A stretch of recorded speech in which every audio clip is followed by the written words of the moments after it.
Ah, Hello po mga kapatid, magandang araw po sa inyong lahat.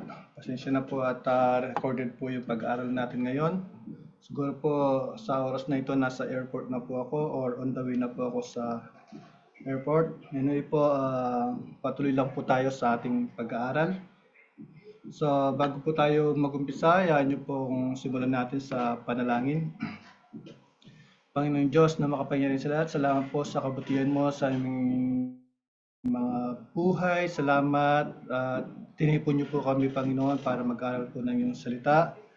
Panginoon, patuloy kaming lumalapit sa inyo. Humingi po kami ng patnubay, gabay, Panginoon, at pangunawa na maunawaan po namin ang pag-aaral namin ngayong gabi, O Lord, at higit sa lahat, O Lord, ay may pamuhay po namin ng pag-aaral na ito sa aming pang-araw-araw na buhay, O Lord. Salamat po, Panginoon, na sa iyo lang ang mataas na papuri sa pangalan po namin, Panginoon Jesus. Amen. So, yung pag-aaral po natin ngayon ay sa 1 Peter chapter 2 verse 13 to 17. So, recap muna po tayo sa ating pag-aaral. So, share ko lang po yung Ayan. Ayan, sa 1 Peter po tayo, chapter 2, verse 13 to 17. 5 verse lang po, pero malaman. Okay, sige po. Recap muna po tayo sa ating pag-aaral last week.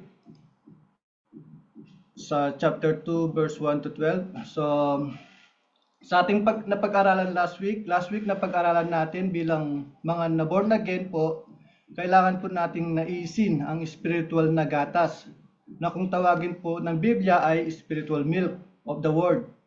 Upang tayo po ay lumago at dahil po dito, tinutulungan po tayo ng Panginoon na ma-experience po natin siya, lalo na in a much more deep and intimate way. And because of this, tayo po ay lalago sa ating pangunawa patungkol sa kaligtasan. So nakita rin din po natin last week na may mga tao po ang kailangan ang kanilang kahinatnan o magiging kahinatnan. Depende po sa kanilang response sa bato. Ayan, at yung buhay na bato na binabanggit po dito ng Biblia ay walang iba kundi si Kristo. So natutunan po natin mga kapatid na dahil po si Kristo ang batong pundasyon, dahil po si Kristo is the chief cornerstone of the church, siya po ang pundasyon, siya po ang ulo or head of the church. Sabi po ng Biblia, ang sino mang magtitiwala sa Kanya ay hindi po mapapahiya. Ang sino man po ang magtitiwala sa Kanya ay hindi matitisod, pero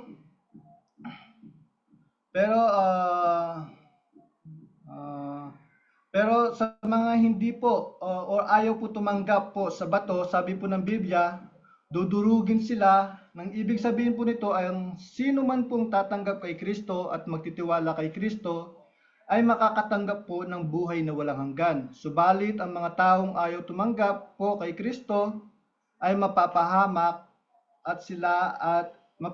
po sila at mahuhulog ang kanilang kaluluwa sa impyerno. Dahil nakita rin po natin last week sa ating napag-aralan, so far, ano po yung iglesia sa harapan po ng Panginoon? Unang-una tayo po ay itinuturing mga holy nation. Yan ang sinasabi po ni Pedro patungkol po sa atin. We are a holy nation. Pangalawa, tinawag po tayong royal priesthood. Tayo po ay mga pari sa harap ng Diyos. At ang function at layunin po ng isang pari, of course, is to meditate the Word of God. Sa mga tao sa labas, to meditate the Word of God. Sa mga tao sa labas. At yung pangatlo, hindi lang po tayo itinuring ng mga maharlikang pari, kundi pati na rin po mga mamamayan ng Diyos o God's special possession. At pinili tayo ng Diyos na maging Kanya para maipahayag ang kabutihan sa lahat ng tao at sa gayon makikita din po natin pagdating po sa verse 11 and 12 ng chapter 2 kung ano po ang dapat maging buhay ng mga pinili ng Diyos. Sabi po dito sa verse 11, mga minamahal, mga dayuhan kayong nakikitira lang sa mundong ito. Kaya nakikiusap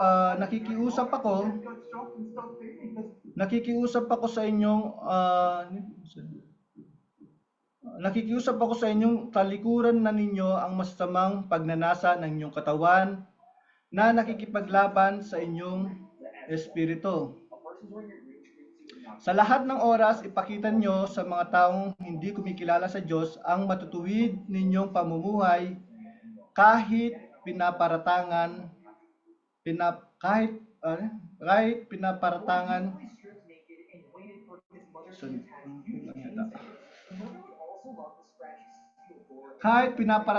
kayo ngayon ng masama. Sa bandang huli ay makikita nila ang mga kabutihang ginawa ninyo at luluwalhatian nila ang Diyos sa araw ng pagdating niya. So bilang mga pinili ng Diyos that has a special status sa kanyang harapan, ang sabi po ng Biblia, ito po ang dapat maging pamumuhay po natin bilang mga Kristiyano. Dahil naninirahan po tayo sa mundo bilang mga dayuhan, bilang mga estranghero, bilang mga exile. Ang sabi po ng Biblia, the first commandment is patayin at iwasan ang lahat ng mga kahinaan ng ating masasamang pagkatao o nais. And the reason for this, pinaliwanag nga po sa verse 12, na yung mga taong makakita sa atin na nag-akusa, nag-slander, na tayo po ay mga ganito, tayo ay mga ganyan. Pagdating po ng araw ng paghukom, kakainin po nila ang lahat ng mga nasabi nila laban sa iglesia po ng Panginoon. Now, dadako na po tayo sa ating main verse, sa ating pag-aaral. So, bali 5 verses lang po ang matatalakay natin sa araw na ito dahil ito po ay malaman. So, basahin ko muna yung verse mula 13 to 17. Ako na po ang magbabasa. So, sabi dito, sa verse 13 to 17, alang-alang sa Panginoon, magpasakop kayo sa lahat ng tagapamahala ng bayan, maging sa emperador na may pinakamataas na kapangyarihan, o sa mga gobernador na sinugo ng Diyos, para magparusa sa mga gumagawa ng masama at magparangal sa mga gumagawa ng mabuti. Sapagkat ito ang kalooban ng Diyos, na sa pamamagitan ng mabubuti ninyong gawa ay walang masabi ang mga hangal na walang alam sa katotohanan. Malaya nga kayo, pero hindi ito nangangahulugan na malaya na kayong gumawa ng masama, kundi mamuhay kayo bilang mga alipin ng Diyos. Igalang ninyo ang lahat ng tao at mahalin nyo ang mga kapatid ninyo kay Kristo. Mamuhay kayo ng may takot sa Diyos at igalang ninyo ang emperador. So dito po sa verse 13 to 17, makikita po natin mga kapatid, may mga imperative at reason na ibinigay po si Pedro dito. So maaari nating tanungin ano po ba ibig sabihin po ng salitang imperative? Ang salitang imperative is another way of saying yung mga utos. May 6 na utos na ibinigay po si Pedro dito na dapat sundin sapagkat ito ay kalooban ng Diyos. Ang salitang imperative ay katumbas po ng salitang utos. So ang ibig sabihin po ng imperative, ito po yung mga utos na importante na dapat sundin ng mga Kristiyano. So mula po sa verse 13 to 17, may 6 na utos na binabanggit po si Pedro na dapat sundin ng mga Kristiyano. So, sabi po sa verse 13, sabi po sa verse 13, alang-alang sa Panginoon, magpasakop kayo sa lahat ng tagapamahala ng bayan, maging sa emperador na may pinakamataas na kapangyarihan. Magpasakop kayo sa lahat ng tagapamahala ng bayan. So ito po yung unang utos, ang magpasakop sa lahat ng tagapamahala ng bayan. Now, ang interesting po dito mga kapatid, nung naisulat po ni Pedro ang liham na ito, this may have been somewhere around early 60s AD. nung naisulat po ni Pedro ang mga bagay na ito. At kung si Pedro po ang nagsulat po ng unang Pedro, at naisulat po ito in the early mid-60s, most likely ang emperador po dito sa mga panoong ito was either si Caesar Claudius or most likely si Caesar Nero. Na kung si Caesar Nero po ang emperador ng mga panahong ito, kung babasahin ninyo ang kasaysayan po ng Roma nung panahon na siya po ang namumuno, marami siyang ginawang kalokohan sa mga Kristiyano. Inusig niya ang mga Kristiyano, pinapatay ang mga Kristiyano, at marami po sa mga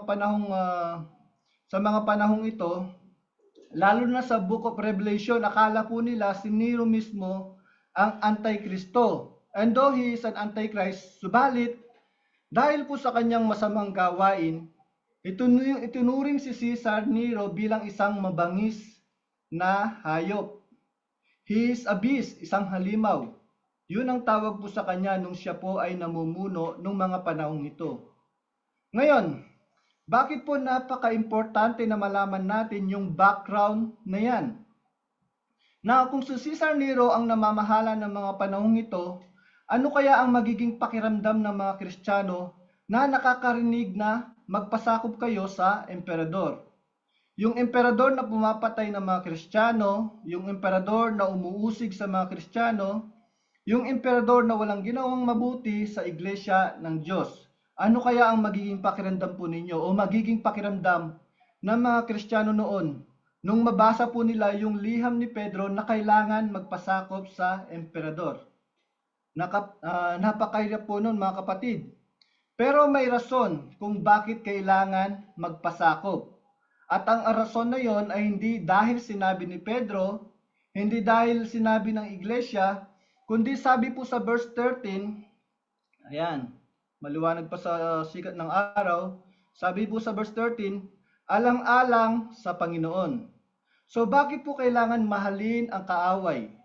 Magpasakop sa mga emperador na umuusig sa iglesia.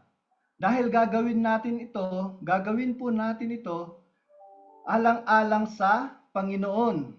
Di ba minsan mga kapatid, dumarating po sa atin yung kahinaan na ayokong mahalin yung taong yan. Marami na siyang nagawa laban sa akin. Ayokong ipanalangin yan. Ayokong magkasundo kami ng taong yan, naninira sa akin. Marami siyang sinasabi laban sa akin sa trabaho o maari sa mga kamag-anak ninyo. Pero sabi ng Biblia, alang-alang sa Panginoon. Kailangan natin silang mahalin, alang-alang sa Panginoon. Kailangan po natin gantihan sila ng kabutihan, alang-alang po sa Panginoon. So dito, alang-alang sa Panginoon, magpasakop kayo sa lahat ng tagapamahala ng bayan, maging sa emperador na may pinakamataas na kapangyarihan. Dahil sa verse 14, sabi po dito, o sa mga gobernador na sinugo ng Diyos para magparusa sa mga gumagawa ng masama at magparangal sa mga gumagawa ng mabuti. Ngayon mga kapatid, sa bagong tipan may tatlong teksto at bahagi na makikita natin yung mga ilang utos patungkol po sa pagpapasakop sa pamahalaan. Hindi lang po yung unang Pedro ang nagtuturo po nito. Pati na rin po si Pablo kung atin pong babasahin yung aklat po ng Romans chapter 13. So makikita po natin dito sa verse 1 na kahit po si Pablo ganito rin po ang kanyang katuruan pagdating sa pagpapasakop sa pamahalaan. So ito po ang nakalagay sa verse 13 chapter 13 verse 1 to 4a. Sabi po dito, magpasakop kayong lahat sa mga namumuno sa pamahalaan, sapagkat ang lahat ng pamahalaan ay nagmula sa Diyos at siya ang naglagay sa mga namumuno sa kanilang pwesto. Kaya ang mga lumalaban sa pamahalaan ay lumalaban sa itinalaga ng Diyos. At dahil dito, parurusahan niya sila.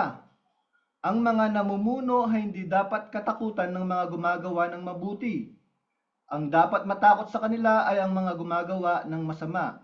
Kaya kung nais mo na walang kang ikatakot sa mga namumuno, gawin mo ang mabuti at pupurihin ka pa nila, sapagkat ang mga namumuno sa bayan ay mga lingkod ng Diyos para sa ating ikabubuti. Ngayon ang tanong po, bakit po sinabi ni Pablo na magpasakop? So, it is most likely dahil yung mga Kristiyano, due to corruption of the emperor, at pati na rin po yung pag-uusig sa kanilang nararanasan, hindi na po sila nagbabayad ng buwis. Dahil maaari sa kanila ang Panginoon namin ay hindi po si Caesar, kundi si Jesus. So dahil dito, total inuusig niyo naman kami, hindi kami magbabayad ng buwis. Dahil ang Panginoon ay hindi ang aming Panginoon ay si Jesus at hindi si Caesar. So paano natin natitiyak na ang pagbabayad ng buwis ang maaring naging problema sa Church of Rome? So kung ipagpapatuloy po natin ang basa dito sa verse 7, sabi po sa verse 7, tingnan niyo po ang nakalagay po dito. Sabi po, kaya ibigay ninyo ang nararapat ibigay, bayaran ninyo ang inyong mga buwis, igalang ang dapat igalang, at parangalan ang dapat parangalan. So bakit kailangan po itumbok dito ni Pablo yung mga salitang bayaran ninyo, yung mga buwis? It's because maari ito ang dahilan kung bakit naituro ni Pablo ito. Because of the fact, hindi nagbabayad ang church ng kanilang mga taxes to the Roman Emperor dahil para sa kanila si Jesus ang Panginoon, not Caesar. So dahil kami ay nasa ilalim ni Jesus, hindi namin kailangan magbayad pa ng buwis sa emperador. Pero sabi ni Pablo, habang tayo pa ay naninirahan dito, magbayad kayo ng buwis. Bakit po? Dahil sila ang mga lingkod ng Diyos. So hindi ibig sabihin po ni Pablo dito na lahat ng ginagawa ng pamahalaan ay tama. Kundi kung ang pamahalaan ay magpapasakop sa utos ng Diyos, sila po'y mga lingkod ng Diyos. Pero kung ang pamahalaan ay gagawa ng isang bagay na lalabag sa utos ng Diyos, hindi na po nila ginagampanan ang kanilang tungkulin. So ito po ay isa sa mga tatlong teksto na nagtuturo sa atin kung ano po ang dapat maging relasyon ng iglesia sa pamahalaan.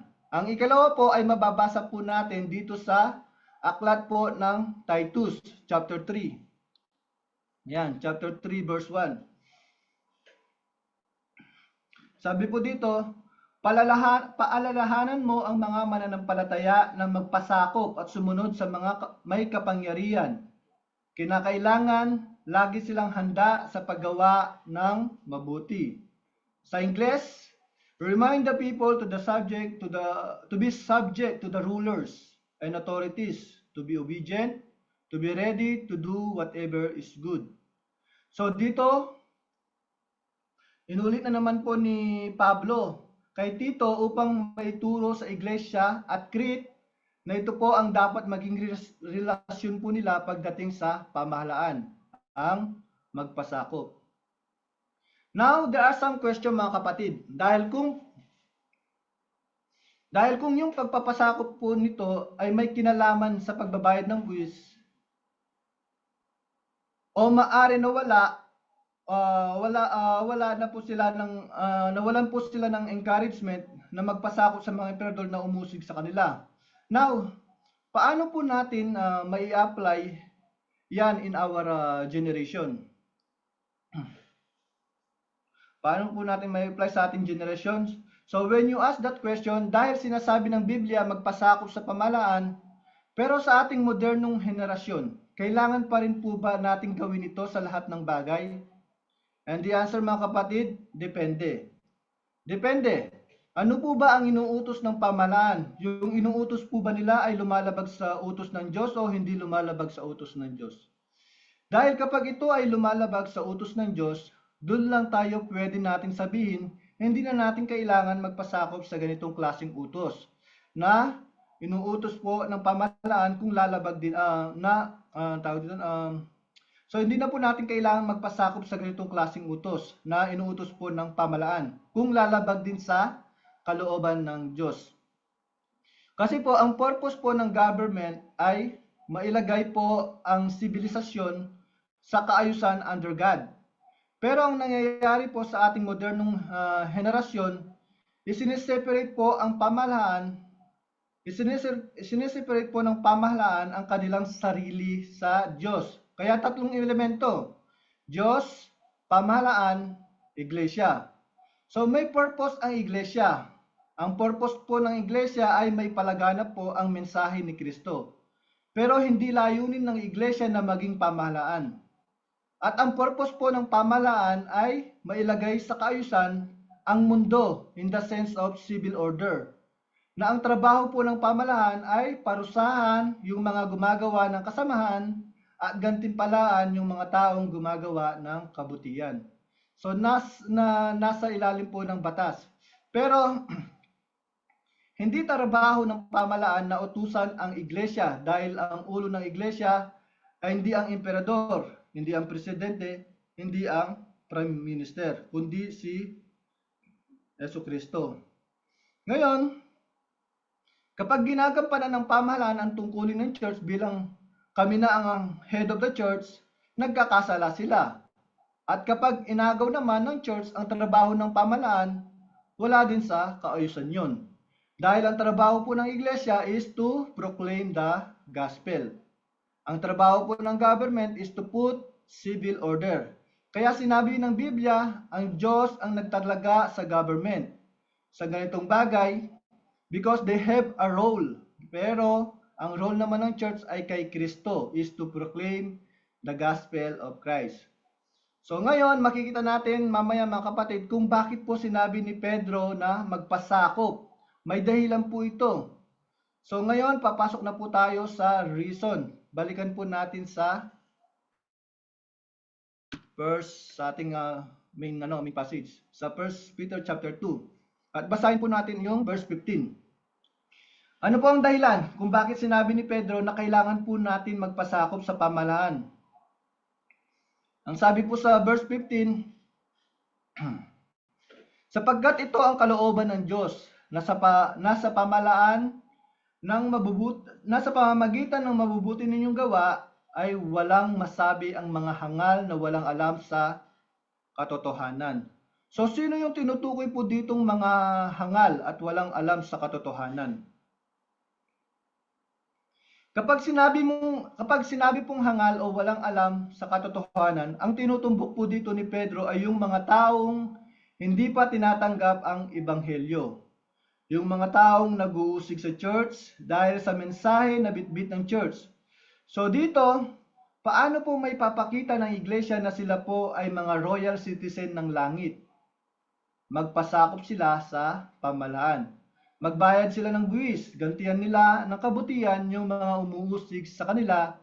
At dito ang rason, sabi po, is because ito ang kalooban na sa pamamagitan ng mabubuti ninyong gawa, yung mabubuting gawa na tinutukoy po dito ay yung pagpapasakop. So mabubuting gawa ay hindi lang yan nagiging friendly. Nagiging friendly ka lang sa iyong kapitbahay o friendly ka sa mga tao at your work, sa iyong workplace. Kundi bahagi po dito sa pagiging mabuti ay yung pagpapasakop sa pamahalaan. At bakit po kailangan gawin ito? Dahil ito'y kalooban ng Diyos. At walang masabi ang mga hangal na walang alam sa katotohanan. So ngayon, ano po kayo sasabihin ng mga tao sa labas kapag nakitaan po nila ang church o mga mananampalataya na hindi nagpapasakop sa batas ng pamahalaan? For example po, magmamaneho ako, I'm gonna go over the speed limit dahil wala namang nakakita sa akin. So sa ating konsensya, akala natin walang nakakaalam.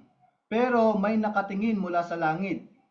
O pagdating sa trabaho, wala namang nakakaalam magnanakaw ako ng oras. Magpapahinga ako dito sa washroom, wala namang nakakaalam. Pero hindi natin alam na nakikita tayo ng Diyos. O maari pagdating po sa tax season, o yung mga bagay na ito, hindi ko na lang sasabihin, hindi ko na lang ilalagay sa system para hindi malaman ng government. The people who do your taxes, maaring madaya mo sila, pero ang Diyos kailanman hindi natin madadaya. So bahagi po yun ng pagpapasakop. Kaya anytime yung ating mga puso na madaya ay umudyok po sa atin, wala namang nakakaalam. Sige, itago mo na lang, walang nakakaalam, pero alam mo, labag ito sa pamalaan, alang-alang po sa Panginoon, kailangan natin gawin yung tama. Hindi dahil baka may masabi lang yung mga tao sa labas, kundi napakalinaw ang unang binanggit ni Pedro dito, alang-alang sa Panginoon. So kung yun po ay hindi nakakapag-convict sa atin, nakakatakot po ang ating kalagayan. Kaya po tayo nagpapasakop kahit mahirap, kahit alam natin may korupsyon na nangyayari, is because alang-alang po kay Kristo, huwag sanang mapuna ng mga taong nasa labas na mali yung ginagawa ng iglesia. So ano po yung reason? Verse 15, ito ay kalooban ng Diyos.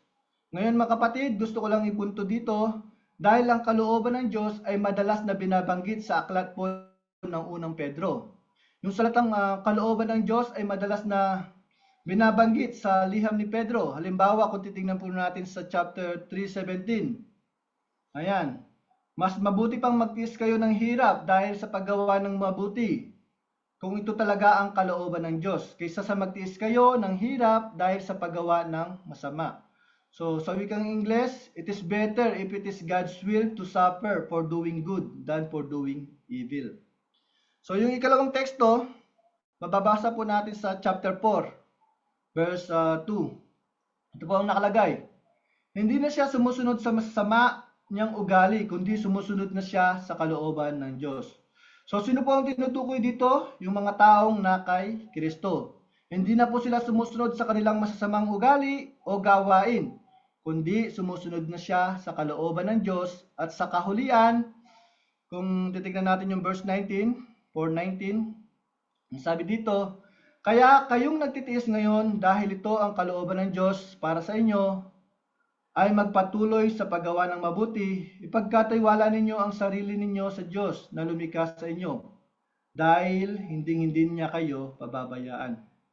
So, napakalinaw mga kapatid na 3 beses o madalas na binabanggit yung mga salatang kalooban ng Diyos sa aklat ng unang Pedro. Dahil talagang kalooban ng Diyos na tayo po ay makaranas ng pag-uusig, kalooban ng Diyos na tayo po ay magtiis sa kalagitnaan po ng mga paghihirap na atin pong nararanasan. Kalooban po ng Diyos na maraming tao ang nagagalit sa atin dahil sa liwanag na ipinapakita natin. Pero dito, kalooban ng Diyos na tayo po ay magpasakop para mabuksan at maliwanagan at walang masabi yung mga hangal na hindi pa tumatanggap sa magandang balita ni Kristo. So ngayon, yan po yung unang utos at ito ang rason kung bakit ito inuutos. Ang magpasakop tayo sa Panginoon at ang reason dahil ito ay kalooban ng Diyos, alang-alang sa Panginoon. So, pero ano yung ikalawang utos? So, tingnan natin sa verse 16. Balikan po natin yung verse 16. Ayan, sabi sa ikalawang utos, verse 16, malaya nga kayo, pero hindi ito nangangahulugan, malaya na kayong gumawa ng masama, kundi mamuhay kayo bilang mga alipin ng Diyos. So ayun po, chapter 2 verse 16, ang ikalawang utos po dito ay mamuhay kayo bilang mga alipin ng Diyos. Now, bakit hindi po sinabi ni Pedro na magpasakop kayo sa pamalaan, magpasakop kayo sa emperador dahil alipin kayo ni Caesar? It's because ang nagtubos po sa atin at ang nagpalaya sa atin ay hindi yung mga tao. Hindi po yung mga tao dito sa mundo, kundi ang Diyos ang nagpalaya sa atin.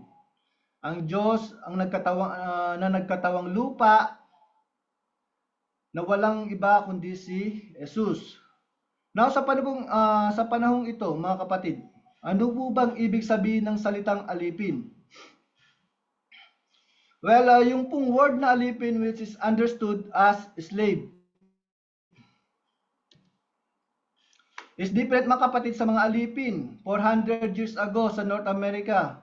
Kung titignan po natin yung story sa America 400 years ago, na yung mga American slaves ay sinip po from one place to another at sila po ay tinrato sa isang bagay na hindi maayos.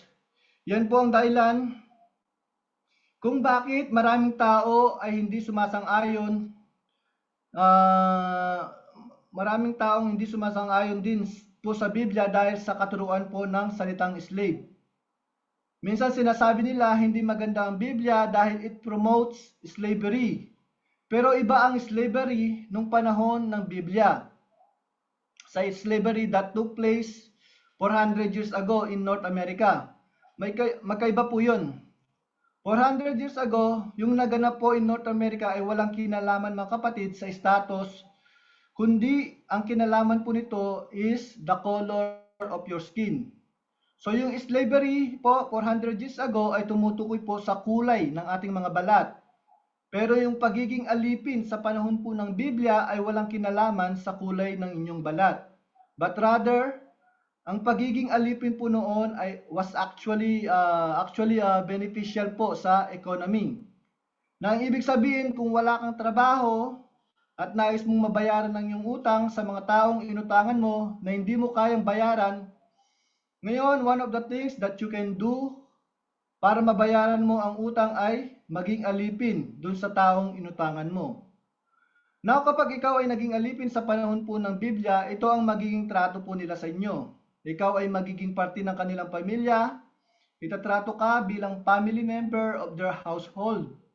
Pangalawa, ikaw ay may tungkulin na hihatid at sunduin ang mga anak ng iyong mga amo. Kaya ang tawag po sa kanila ay mga household stewards. Sila ay tagapag-alaga ng mga bata ng kanilang mga amo. Pero dito, pagdating po sa bagong tipan, the reason why tayo po ay tinawag na mga alipin ng Diyos at hindi po alipin ng mga tao is because of the fact in those days, para ikaw ay mapalaya sa pagiging alipin, kailangan may magbabayad ng iyong utang. E ano po bang utang natin sa Diyos? Well, nagkasala tayo sa Kanya, may utang tayo sa Diyos na hindi na mababayaran. Pero dahil po kay Kristo, siya po ang tumubos ng ating mga kasalanan. At ang kanyang pagtutubos po sa atin, sabi ng Biblia, sabi po ng Biblia, tayo po na dating alipin ni Satanas ay naging alipin ngayon ng Diyos. Kaya tignan ninyo po yung nakalagay dito sa Romans 6:19-22. Sabi po dito, ginagamit ko bilang halimbawa ang tungkol sa mga halipin para madali ninyong maunawaan ang ibig kong sabihin. Nung unay nagpaalipin kayo sa karumihan at kasamaan at naging masama nga kayo. Ngayon naman magpaalipin kayo sa kabutihan para maging banal kayo. Nung alipin pa kayo ng kasalanan, wala kayong pakialam sa matuwid na pamumuhay. Anong nga ba ang napala ninyo sa dati ninyong pamumuhay na ikinakahiyanan ninyo ngayon? Ang dulot ng mga iyon ay kamatayan. Pero pinalaya na kayo sa kasalanan at alipin na kayo ng Diyos. At ang dulot nito'y kabanalan at buhay na walang hanggan. So now, di ba last week ang napag-aralan natin, isa sa 4 na titulo na binigay po sa Iglesia ng Panginoon is that tayo ay pag-aari ng Diyos. We are God's special possession. So paano po tayo naging God's special possession? Nung tayo po ay pinalaya ni Kristo at ngayon tayo po ay mga alipin ng Diyos. Hindi ka pwedeng maging alipin kung hindi ka pag-aari ni Kristo.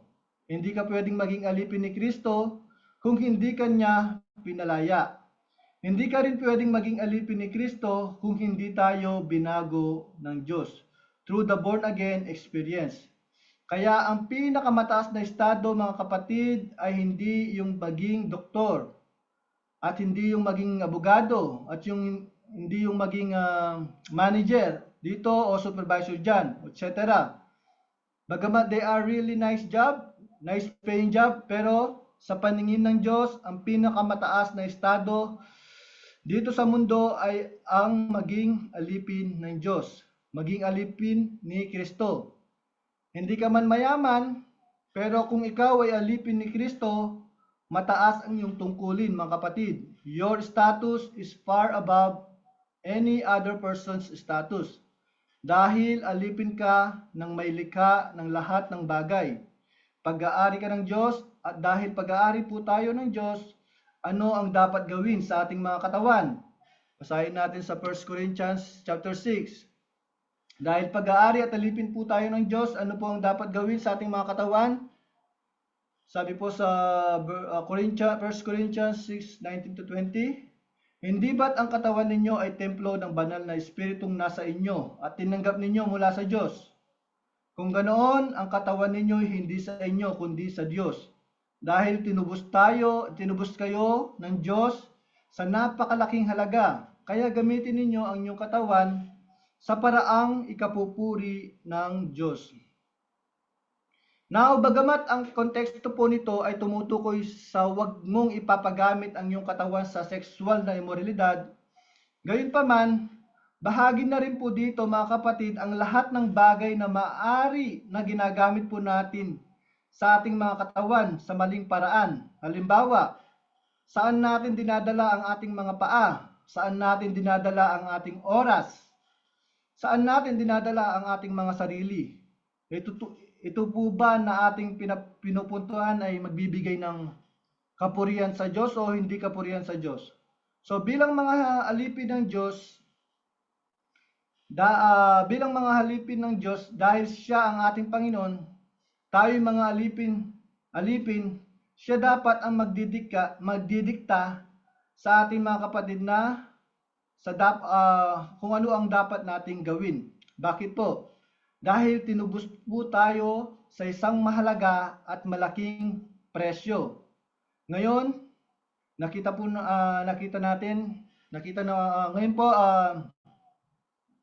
ngayon nakita po natin yung ikalawang utos na binabanggit po dito bilang mga alipin ng Diyos, na huwag po nating gamitin ang ating kalayaan bilang mga Kristiyano na gumawa ng kasamaan. Minsan kasi naririnig po natin, pinatawad na ako ng Diyos, pinalaya na ako ni Kristo mula sa aking kasalanan. So gayon, pwede na akong mamuhay on whatever I would like to do. Yan po ang pananaw po ng marami minsan sa iba't ibang churches. Ligtas na ako, hindi na mawawala yung saglit lang. Pause mo muna lahat.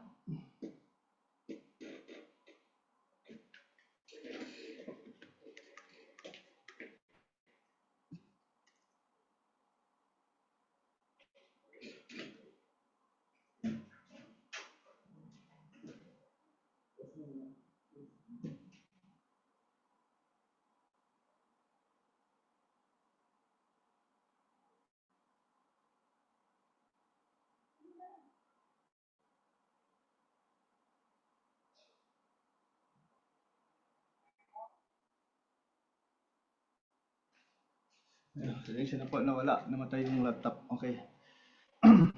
So, saan na tayo? Ayun, minsan maraming Kristiyano ang nasasabi, pinatawad na ako ng Diyos, pinalaya na ako ni Kristo mula sa akin sa kasalanan. Sa gayon, pwede na akong mamuhay on whatever I would like to do. Yan po ang pananaw ng marami minsan. So maraming ligtas na ako. So hindi na mawawala sa akin yung kaligtasan. So never na mawawala sa akin ang buhay na walang hanggan. So that means I can live however I want to live. Pero 'di ba sinabi po ni Pablo, all things are lawful, pero hindi lahat ng bagay ay nakakatulong. Na ibig sabihin po, yes, pinalaya na po tayo ni Kristo, may kalayaan po tayo na gawin yung tama sa harapan ng Diyos. Pero ang pag-iisip at mentalidad na pinatawad na ako ng Diyos, kaya pwede akong magpatuloy sa kasamaan, kaduda-duda yung ganitong klaseng pananampalataya. dahil hindi yun ang bunga ng banal na espiritu. At minsan mga kapatid, kailangan din nating mag-ingat. Hindi porket niligtas tayo ng Diyos, hindi porket nakated na tayo ng mga gawain, pagkatapos po nun, pwede na natin gawin whatever we want. Kasi naibigay na natin ang oras natin. Nakated na ako, nakapagbasa na ako ng Bible, nakapagpanalangin na ako, naibigay ko na yung para sa Diyos, yung nararapat. So it's about me time na pagkatapos. Hindi po. Tatandaan po natin ang ating pagiging alipin at ang kalayaan natin ay hindi lang tuwing Sunday, kundi every single day. Kasi ang tanong po dito mga kapatid, hanggang kailan ka ba pinalaya ng Diyos? Tuwing Sunday lang po ba? O tuwing Friday lang po ba? So hindi po, mali yun. So hanggang kailan yung pagiging alipin mo sa Diyos? So ang ating pong kalayaan at ang ating pagiging alipin ni Kristo ay araw-araw hanggang tayo po ay mamatay o hanggang siya po ay bumalik. So habang hindi pa po bumabalik si Kristo, gamitin po natin ang ating kalayaan sa kabutihan.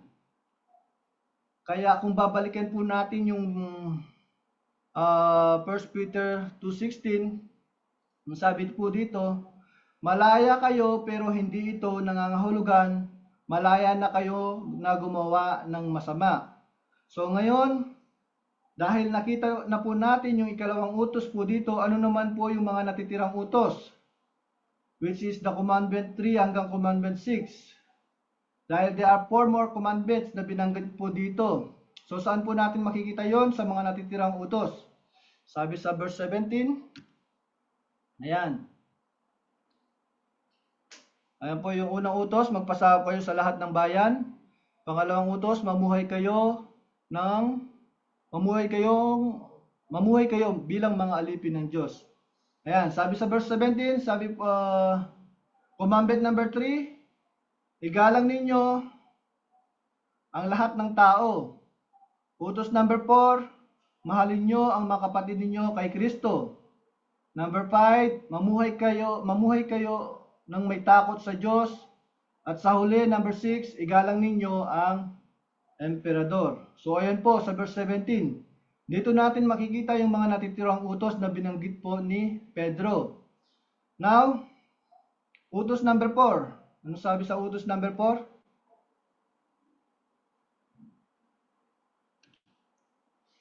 Igalang ninyo ang lahat ng tao. Show proper respect to everyone. Now, yung paggalang na tinutukoy po dito ay napakalawak. May pagmamahal, may pagpapasakop, may pagiging mahinaon. Ang ating pakikitungo po sa kanila, kailangan po natin silang pakitaan ng mga Kristong pamumuhay. Gagantihan po natin sila ng kabutihan. So dahil sabi po dito, galangin natin ang lahat ng tao. Now, sa aklat po ng Galatia, napakaganda po nito. Sa Galatians 6, may binabanggit po si Pablo po dito. Galatians 6, 9-10.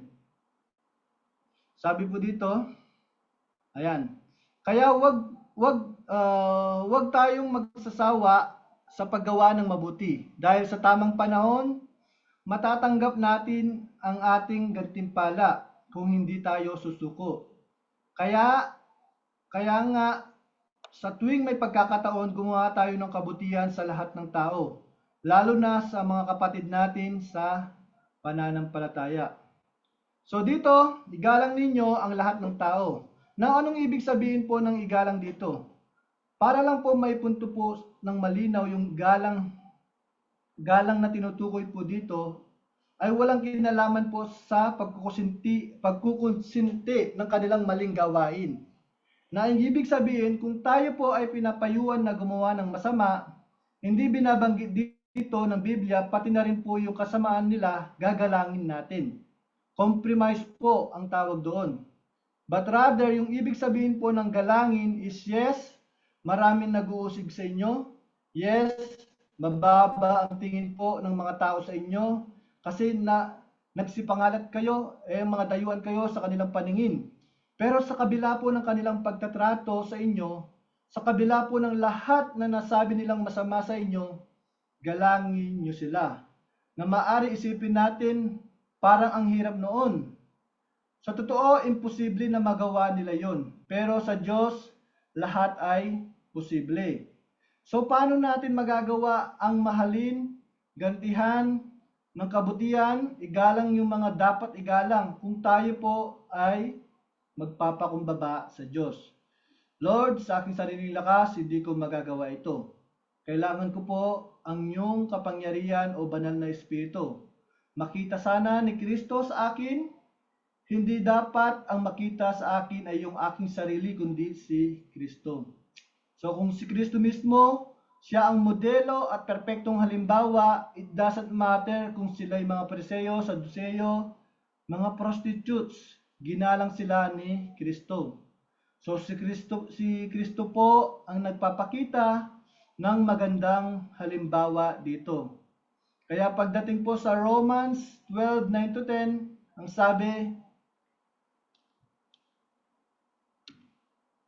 sabi po sa Romans 12:9-10, magmahalan kayo ng tapat, iwasan ninyo ang masama at laging gawin ang mabuti. Magmahalan kayo bilang magkakapatid kay Kristo at maging magalang sa isa't isa.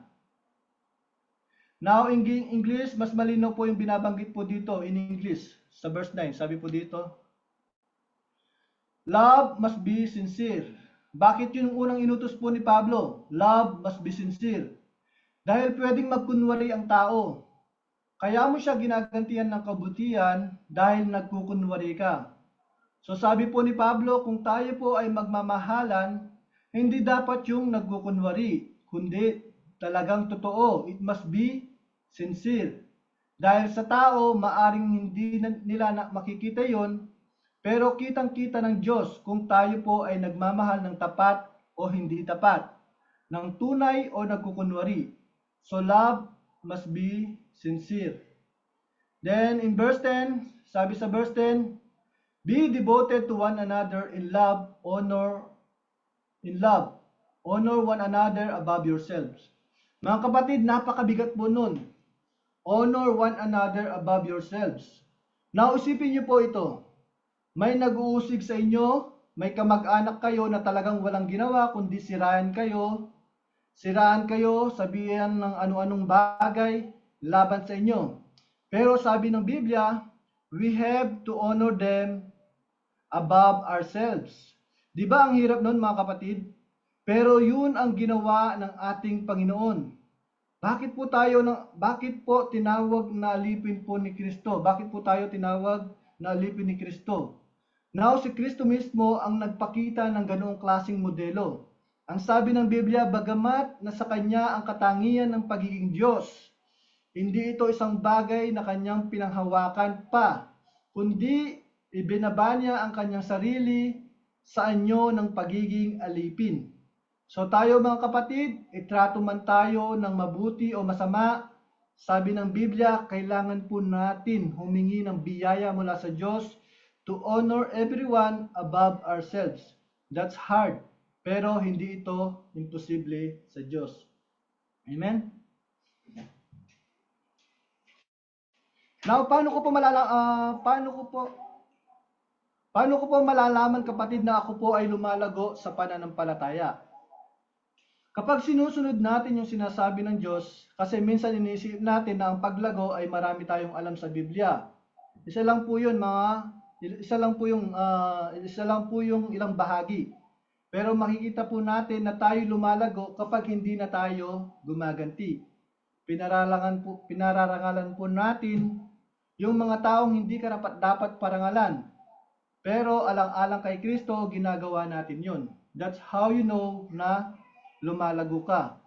So kung may kamag-anak ka na may boss ka na ang pagtrato sa iyo parang minamalit ka, ano-ano yung ginagawa laban sa iyo, sabi ng Biblia sa tulong po ng banal na Espiritu, galangin natin sila above ourselves.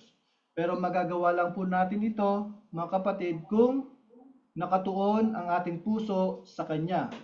Kasi Kapag lagi mong tinitignan yung mga nagawa mo laban sa'yo, hindi mo magagawa to honor these people. You have to look to Christ. You have to. Kasi kapag tinignan mo yung mga taong umuusig sa atin, tatandaan natin, our warfare is not physical. For the weapon of our warfare is spiritual, not carnal. Ang digmaan po natin ay nasa spiritual kasi kung iisipin natin ganun din tayo dati, mga bulag. We need to have the eyes and love and heart of Christ para magampanan po natin. Amen? So next, binanggit po dito, sabi diyan sa utos number 4, mahalin nyo ang mga kapatid nyo kay Kristo. So yun ang binabanggit po dito, chapter 2, verse 17. Yung pang-apat na utos, mahalin nyo ang inyong mga kapatid kay Kristo. Na maaari po natin sabihin, wow, napakadali lang naman yun eh. Mag-I love you ka lang, babatiin mo lang sila, magsishikhan lang kayo. Pero po, hindi po ganun kadali. Ang pagmamahal mga kapatid, it requires sacrifice. May sacrifice po ito. So halimbawa, paano po natin may papakita na mahal natin yung mga kapatid? Well, sa pamamagitan po ng praying for them, being patient with them, understanding them, bearing with them, kasi parte po yun ng pagmamahal. The love is kind. Are we kind to the brethren? Love is patient. Matyaga ka ba? May pasensya ka ba sa mga kapatiran o wala kang tiyaga, wala kang pasensya? Love does not hold records of wrong. Nang ibig sabihin, hindi ako magiging close sa taong ito dahil may nagawa siyang laban sa akin. Hindi ganoon, kapatid. Dahil ang sabi ng Biblia, ang itsura ng pagpapasakop sa Diyos is mahalin mo yung mga kapatid kay Kristo. Eh kapatid, marami kasing maingay, maraming kasing madadaldal. Eh di mahalin mo lalo. Eh kapatid, kasi hindi kumikubo, tsaka ang kulit-kulit.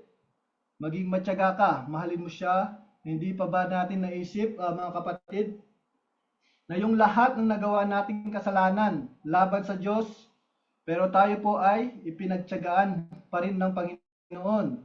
Naging mapasensya pa rin ang Diyos sa atin. He became very patient to us.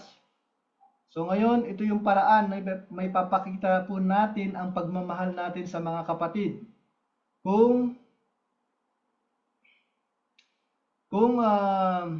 may nakikita kang kahinaan sa kanila, what are you going to do para sila'y lalong matulungan? Hindi yung pupunahin mo sila, wala kang gagawin.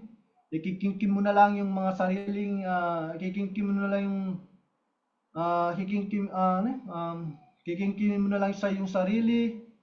Hindi po yun tunay na pagmamahal.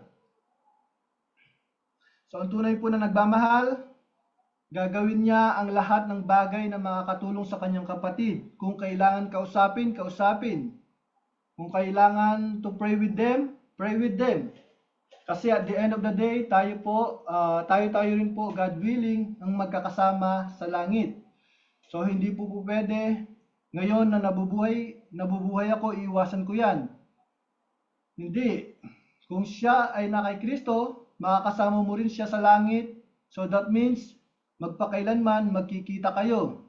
So ngayon pa lang, inuutos na ni Pedro na magmahalan dahil training ground po yun. Kapag ngayon nagawa po natin yan, hindi na po tayo mahirapan pagdating sa langit. Dahil walang iwasan sa langit. Hindi po pwede pag nasa langit ka, may tinataguan kang tao. Makakatiyak po tayo mga kapatid, walang makakapasok sa langit na may ganitong klaseng mentalidad. Sabi ng Biblia, magmahalan. So madaldal man, tahimik, makulit o hindi, mahalin natin ang bawat isa. Amen?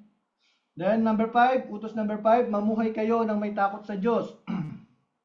Now itong salitang fear God, may perfect balance po ito mga kapatid.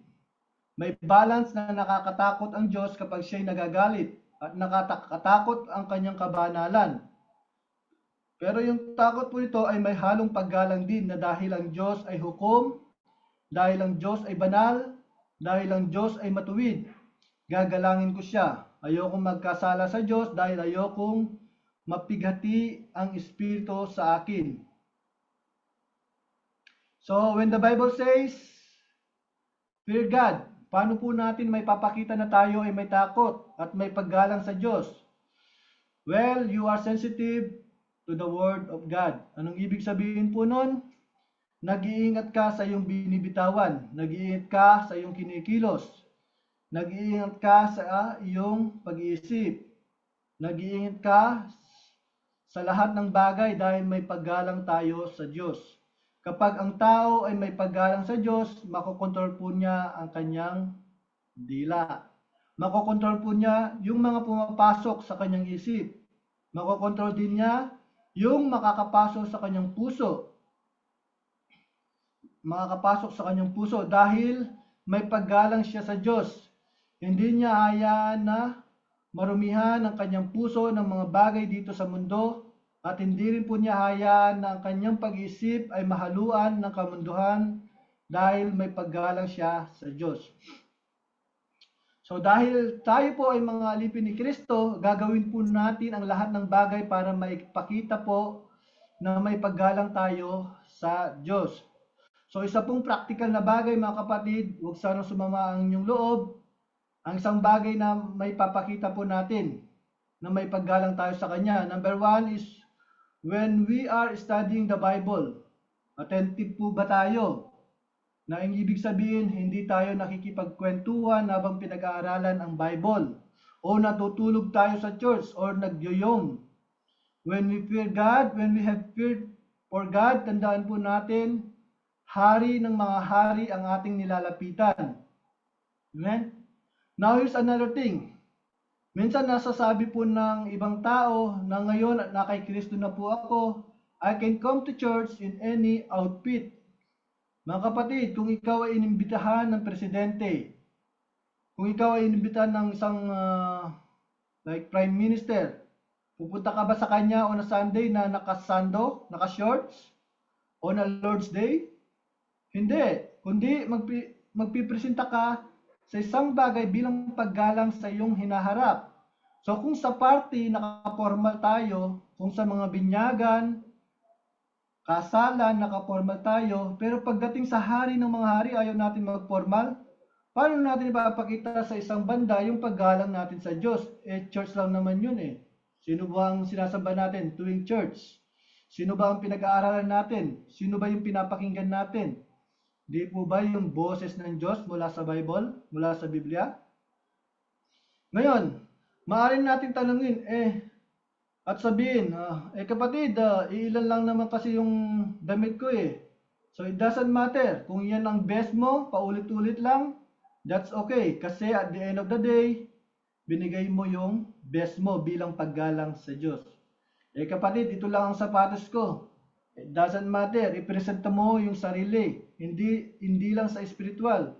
Pati na rin sa mga realidad bilang paggalang sa Diyos.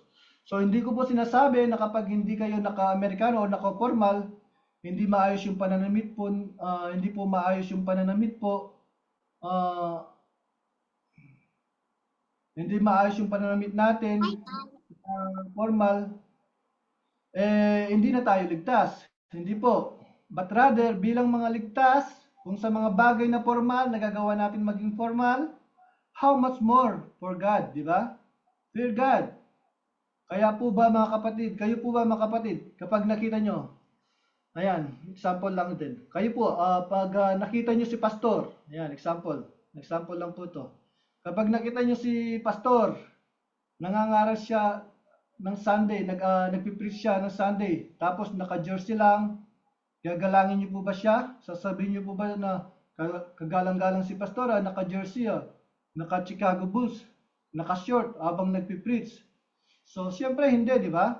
Bagamat hindi tinitignan ng Diyos ang ating pananamit, pero bilang paggalang sa Kanya, kaya natin ginagawa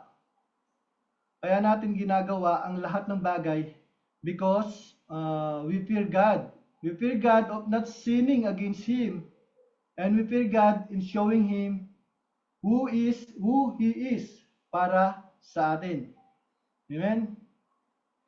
At sa huling utos po, sabi po sa last verse, igalang ninyo ang emperador. Now, may dalawang teksto na nais ko pong ma-present sa atin. May-presenta sa atin. Ayan. Yung pinakahuling utos po dito ay inulit na naman ni Pedro. Igalang at magpasakop kanino? Sa emperador. Magpasakop kayo sa emperador. Ayan. Verse 30 yan. Magpasakop kayo sa emperador. Igalang ninyo ang emperador. Ngayon, kapag dalawang beses binabanggit po ng isang mayakda ang nais po niyang ipunto dito, he want to emphasize the importance. Now, here's what's interesting sa verse 13 hanggang 14. Ang binanggit po dito is emperador. Pero pagdating po sa verse 17, yung closing section po niya, inulit na naman yung emperador. So, tawag po dito is inclusio. Ang ibig sabihin po ng salitang inclusio ay nagtuturo po ang mayakda, pero meron po siyang gustong ipunto dito para hindi maiwasan ng mga Kristiyano kung ano talaga yung punto na nais iparating ng mayakda. So bakit po niya inulit ng dalawang beses yung salitang emperador? Sabi sa verse 13-14, tinapos niya na naman ang salitang emperador.